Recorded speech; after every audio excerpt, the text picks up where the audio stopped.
खिपा था।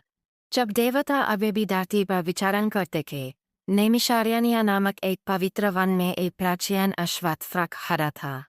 कोई नहीं जानता था कि उसकी आयु कितनी थी, पर ऋषियों का मानना था कि ये वृक्ष स्वयं भगवान विष्णु ने सतयुग में रोपा था। कहा जाता था कि जो कोई भी निर्मल हृदय से उस वृक्ष की छाया में बैठा, उसे अतीत और भविष्य के दर्शन हो जाते।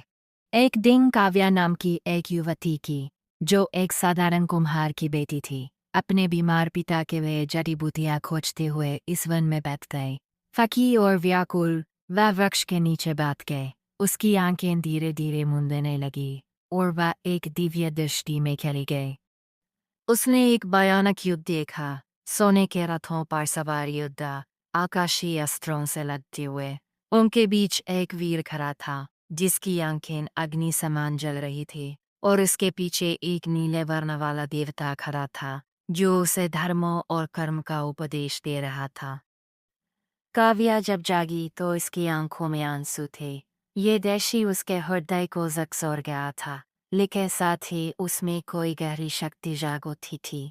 नागानवती और सबको उस दृष्टि के बारे में बताया। कई लोगों ने उसे कल्पना समझकर हंसी में उड़ा दिया, परंतु एक विचारनशील ऋषि, व्योमदेव, ने ध्यानपूर्वक सुना।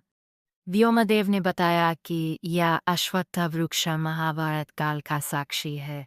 वह वही वृक्ष है जिसके नीचे अर्जुन को भगवान श्री कृष्ण ने गीता का उपदेश दिया था। परंतु अब कुछ अनहोनी घटने वाली थी। अगली सुबह वृक्ष मुरझाने लगा, उसकी पत्तियां झड़ने लगा, तना फटने लगा।